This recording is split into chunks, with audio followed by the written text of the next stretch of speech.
Olá, meu nome é Fabiana Irala, eu sou professora de Direito Penal. Falo com vocês da cidade de Foz do Iguaçu, diretamente da tríplice fronteira entre o Brasil, Paraguai e Argentina. Sou doutoranda em Criminologia, orientada pelo professor Maurício Dieter, também coordenador do CEPEC, que está reunindo esta justa homenagem ao professor Juarez Cirino em razão de sua última obra intitulada Criminologia, Contribuição para a Crítica da Economia da Punição. De antemão, eu quero agradecer a oportunidade de compor este grupo tão seleto de criminólogos que estão prestando essa justa homenagem ao professor, como eu disse.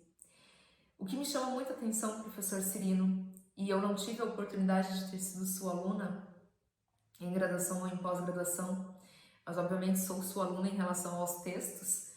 Mas o que me chama muito a atenção é que, através da publicação dessa obra, o senhor passa duas importantes lições a todos nós, estudantes e pesquisadores. A primeira delas é de que o senhor produz com excelência durante o caos, durante um momento de incertezas e de dúvidas institucionais, sanitárias. Durante uma pandemia mundial, o senhor tem a serenidade de sentar e produzir um texto científico de tamanha envergadura. E não apenas nesse sentido, professor, mas também pelo fato de depois, com este texto publicado, permitir que acadêmicos, que pesquisadores debatam sobre. Inclusive através de uma rede social, o que permitirá aquilo que é tão raro nos dias de hoje, o debate científico. Então eu quero deixar aqui o meu agradecimento e a minha admiração, professor. O senhor ensinou duas importantes lições sobre o que é ser um professor.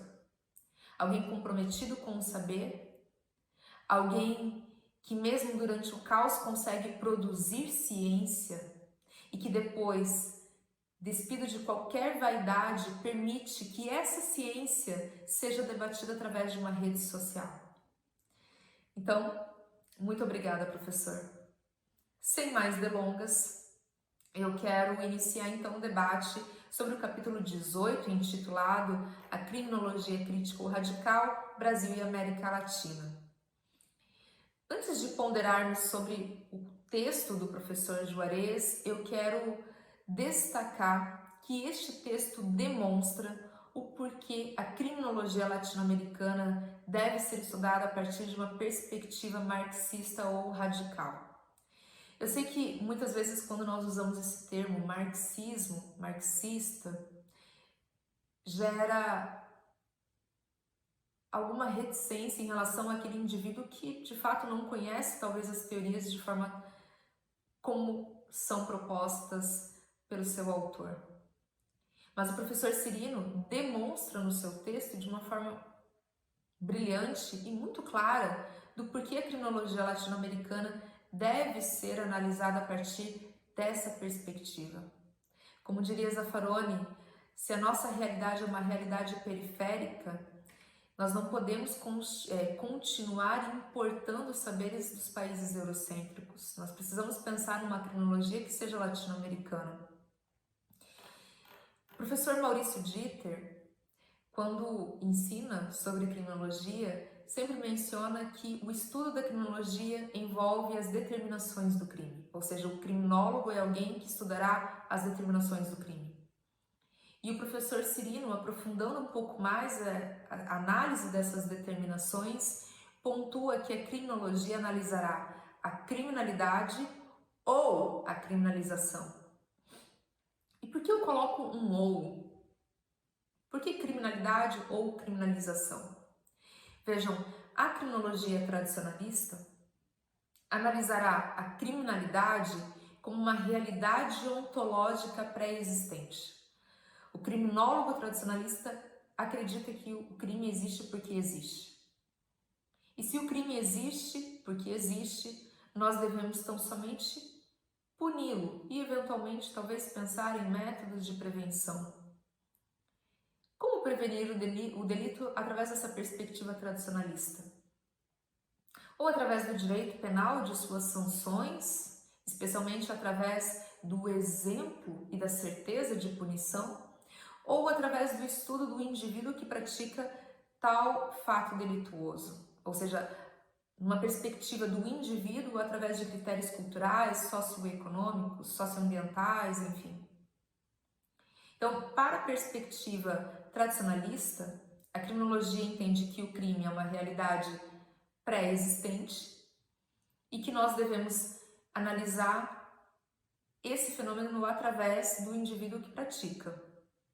E o direito penal, sendo a última ratio, puniria este fato com uma severidade que possa ser exemplar.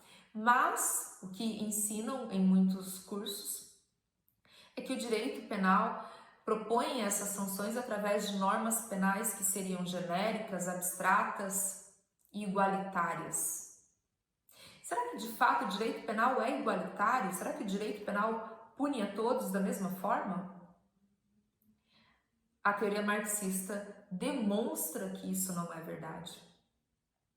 A criminologia crítica mostra que a criminalidade, aquilo que supostamente seria pré-existente numa sociedade, na verdade é um processo de criminalização. A criminalidade existe porque anteriormente houve um processo de criminalização. E esse processo de criminalização foi formatado através do direito penal punitivo. O direito penal punitivo, que não é igualitário, que é violento, que é repressor, escolhe quais indivíduos ou que determinadas camadas da sociedade serão punidas pelas normas penais através das sanções tão rígidas, muitas vezes. Querem um exemplo? Já que nós estamos falando de sanção rígida, vamos analisar a Lei 8.072 de 90, a Lei dos Crimes Hediondos. Por que no rol dos crimes hediondos nós não temos nenhum crime contra a administração pública? Por que no rol dos crimes hediondos nós não temos nenhum crime ambiental? Por que no rol dos crimes hediondos não temos nenhum crime tributário? Será que a norma penal realmente é igualitária? A norma é para todos? A lei penal é para todos? Ou será que o direito penal escolhe a quem punir? E nesse sentido, quem detém o poder legislativo? Quem escolhe quem deve ser punido? Quem escolhe quem deve ser punido pela norma penal? No Congresso Nacional, nós temos representantes das camadas vulneráveis ou temos representantes de determinados interesses econômicos? Conseguem perceber? Portanto, pessoal, o objeto da criminologia crítica é a transformação das estruturas violentas e das instituições opressoras das sociedades contemporâneas. O direito penal não é igualitário. Se ele não é igualitário, ele gera violência. E se ele gera violência, isso deve ser reprimido pela criminologia crítica. Portanto, a criminologia crítica não analisará métodos, meios de prevenção do delito, senão vamos questionar essas estruturas que têm causado a perpetuação dessas violências. E falando em perpetuação de violência, o professor Juarez inicia o seu texto abordando sobre o Brasil colônia e o modo de produção escravista. Por que iniciar um texto de criminologia crítica no contexto do Brasil e da América Latina, voltando tanto assim na história? Por que analisar o período escravista no Brasil e na América Latina? Porque aí, justamente nesse período escravocrata, justamente nesse período onde indígenas foram assassinados, onde houve um genocídio indígena e muito pouco se fala sobre isso na América Latina, justamente aí é a origem da nossa violência estatal. Vejam, será que, se eu perguntasse a vocês quais são os maiores problemas criminógenos hoje existentes, quais vocês me apontariam? O racismo estrutural e a violência policial, o racismo estrutural e o seu decorrente, melhor dizendo, mega encarceramento, especialmente em relação ao delito do tráfico de drogas, o machismo estrutural e o feminicídio. Qual é a relação entre mais de 2 milhões de indígenas assassinados nos 100 primeiros anos no Brasil, durante a época da colonização, e a escravidão da mão de obra negra? O professor Eric Williams, ele ensina que a escolha do negro como força de trabalho nessa construção do Brasil colônia é justificada por razões econômicas. O escravo negro era o mais barato. Logo, não foi o racismo que produziu a escravidão, mas a escravidão que produziu o racismo. E se no nascimento da nossa nação, se no nascimento da América Latina nós temos genocídio indígena e exploração da mais-valia através da escravidão negra, isso reverbera até hoje. E aí eu pergunto para vocês, durante esses mais de 300 anos de poder econômico que explorava a escravidão, como era exercido o poder punitivo no Brasil? Como nasceu o poder punitivo na América Latina? Será que o poder punitivo era através de normas igualitárias, de normas que se destinavam a todos? Ou será que as normas nasceram, especialmente as normas penais nasceram, voltadas para a punição do indígena e do negro? Lombroso explica, obviamente, que isso tem um viés positivista. Infelizmente, quem eram os inimigos nesse período, pessoal? E aí, fazendo uma analogia, se no nascimento do Brasil nós temos uma violência estatal posta através da exploração da mais-valia, através desse contexto positivista lombrosiano, onde o indivíduo a ser punido era o indígena ou era o negro, qual é a nossa genética? A nossa genética é violenta e a nossa genética é de violência contra subjugados. E será que no ano de 2020 nós ainda temos esse tipo de violência, ou no ano de 2021? Será que nós ainda temos esse tipo de violência? Ou será que já quebramos com esse ciclo vicioso? A professora Vera Malaguti, citando o professor Pavarini, cita que a marcha do capital, e eu vou pedir licença aqui para ler, a marcha do capital e a construção do grande ocidente colonizador do mundo e empreendedor da barbárie precisaram da operacionalização do poder punitivo para assegurar uma densa necessidade de ordem, ou seja, a ordem capitalista, a ordem exploratória necessitava do poder punitivo.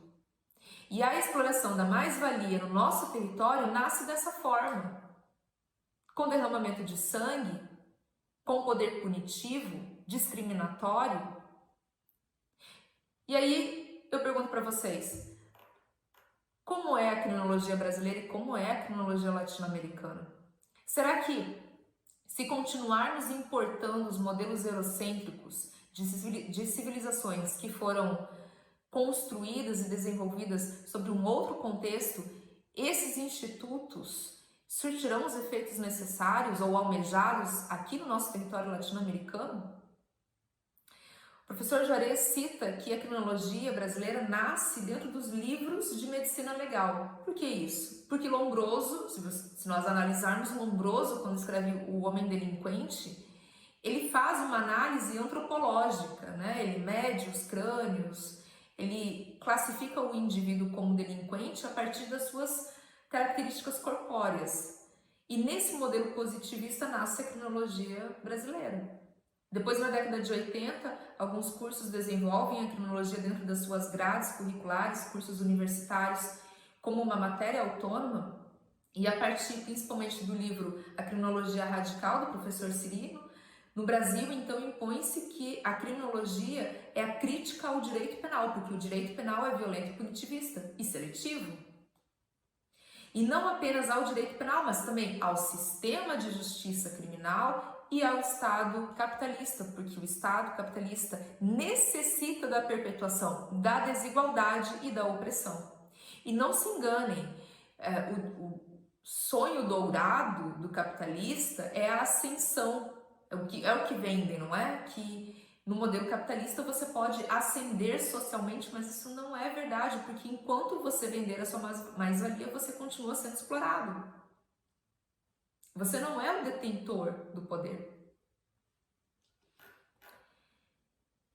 Em 1977, a professora Lola Niar escreve o livro La Criminologia de la Reación Social, e esse livro, A Criminologia da Reação Social, é de fato um marco teórico para a criminologia crítica latino-americana, porque a professora Lola Niar demonstra muito bem que a criminologia é a ciência dos processos de criação das normas, de infração das normas e aquilo que de fato deve ser colocado na nossa realidade periférica, como diria Zaffaroni, de reação social contra a infração das normas.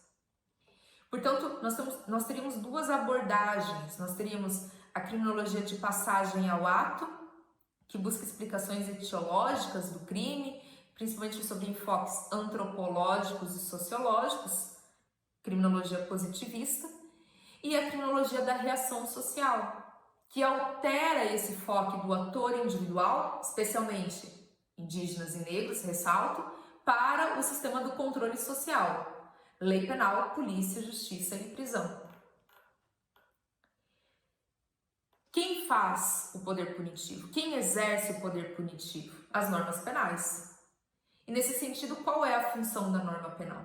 No modelo liberalista, a norma penal serviria para a manutenção da ordem e estabilidade social, fundada no consenso dos governados. Então, nós, governados, escolhemos os nossos representantes que debatem muito sobre uma determinada situação para que de forma excepcional tipifiquem isso e imponham uma sanção em caso de descumprimento. Mas na posição crítica, nós entendemos que a norma penal visa tão somente uma garantia política das classes dominantes mediante controle das populações subalternas, em que a polícia e a justiça penal, infelizmente, muitas vezes, são utilizados como mecanismos. Por isso, a criminologia da reação social e por isso a necessidade de pensarmos essa reação social, essa criminologia crítica, também a partir dos ensinamentos da teoria do Liebling Approach ou da teoria interacionista. Porque a teoria interacionista, através da análise do etiquetamento e da rotulação, percebe que, primeiro, decide-se sobre quem rotular como criminoso ou como desviante, para que depois haja, então, a edição da norma penal sancionatória. Nesse sentido, a definição do desvio é de que o crime não é uma qualidade de um ato praticado por um indivíduo, e sim um ato qualificado como criminoso mediante relações de poder econômico e poder político. O processo de criminalização ocorreria da seguinte forma: o desvio primário determina a rotulação, ou seja, o desviado deve ser rotulado, que a partir disso gera então o desvio secundário, formando as carreiras desviantes. Nesse sentido, há uma necessidade da criação, entre aspas, dos bodes expiatórios. Infelizmente, sempre toda a sociedade demonstra a necessidade da criação dos inimigos. E a classe média é a classe que mais produz inimigos, que mais produz os bodes expiatórios. Ao invés de questionar a exploração de sua mais-valia, busca justificar as suas entre aspas, mazelas sociais, imputando a sua ocorrência em relação a indivíduos tidos como desviados. O professor Alessandro Barata, um grande representante do interacionismo simbólico, pontua que a pergunta do positivismo era: quem é o criminoso? Já a do rotulacionismo menciona: quem é definido como criminoso? E aí eu pergunto: quem são os indivíduos criminosos no Brasil? Se nós analisarmos no Brasil, nós poderíamos dizer os traficantes de droga, os negros.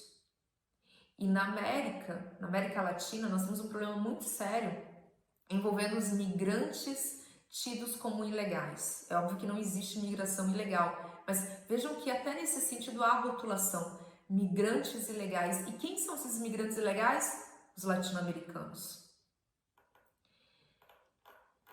Portanto, a criminologia radical, ela visa especialmente questionar essas contradições de classes e a perpetuação dessa violência através da lei penal, das sanções, das estruturas econômicas, das estruturas do poder judiciário, da polícia, enfim. Querem um bom exemplo disso? Vejam o artigo 124, que é o crime de autoaborto. Se eu perguntasse a vocês qual é o fundamento para a descriminalização do aborto no Brasil, alguns talvez me diriam: meu corpo, minhas regras. Mas esse não é o fundamento criminológico, esse não é o fundamento da criminologia, especialmente da criminologia crítica. Para a criminologia crítica, o artigo 124 pune tão somente mulheres pobres. Vamos lá. Quem são as mulheres punidas de fato? Será que as mulheres de classe média e de classe elevada são punidas pelo crime de aborto? Ou são mulheres que têm acesso a métodos contraceptivos muito caros, como por exemplo o DIU, que custa R$ 3.500? Ou que podem inclusive realizar o aborto de forma clandestina, mas em clínicas que tenham uma biossegurança pelo elevado valor que pagam? Agora, as mulheres pobres, que não têm acesso aos métodos contraceptivos mais caros, talvez mais eficientes, também não têm acesso a uma educação sexual e, quando optam pelo aborto, colocam em risco a sua vida. Então, a resposta para a descriminalização do artigo 124 é porque essa norma penal do artigo 124 é seletiva, na medida de que pune apenas, então, somente mulheres pobres. E o pior, pune com violência, porque este delito, vamos lembrar, é de competência do tribunal do júri. E o Brasil, como um país altamente religioso, não vê muito bem mulheres que praticam o aborto. Assim, o capitalismo, ele reestrutura a criminalidade pela posição da classe do autor.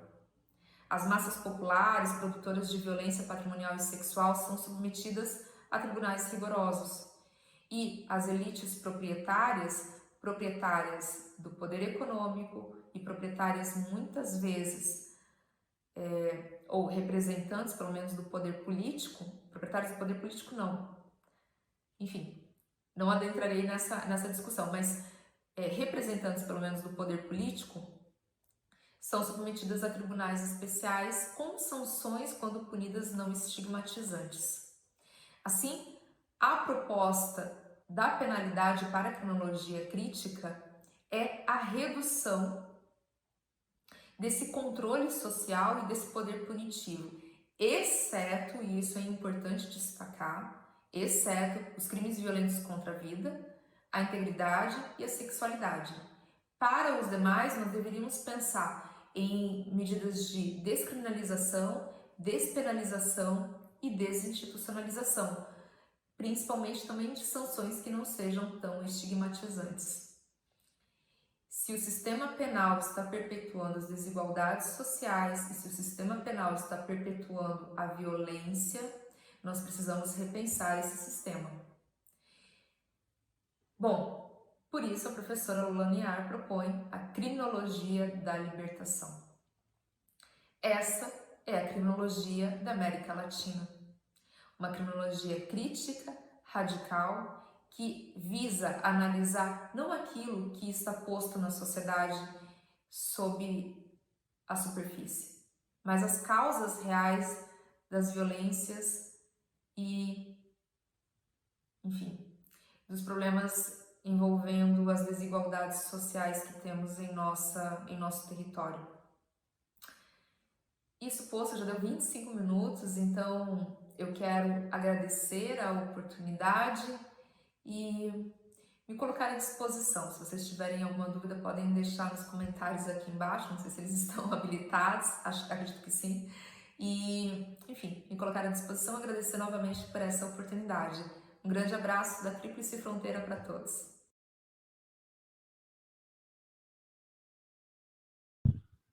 Querido Juarez, queria hoje aproveitar essa oportunidade para expressar minha profunda admiração pelo que o senhor representa, pela sua vida, pelos seus escritos, pela sua obra, por ter servido e servir como inspiração, não para uma, mas para muitas gerações de criminólogos e de penalistas brasileiros que têm realmente no seu pensamento um norte fundamental. O senhor, entre outras coisas, foi um intérprete e é um intérprete maravilhoso entre o que se pensa na Europa, notadamente na Alemanha, mas sempre referenciado, traduzido, apropriado desde nuestro margen. Então, tenho em mim um eterno aluno, um eterno admirador, que faz votos que essa produção seja contínua, seja prolífica para nosso benefício e que a vida lhe seja doce, né, lhe proporcione as alegrias que o senhor merece. Receba aqui o meu cordial carinho, meu abraço e, sobretudo, minha profunda admiração.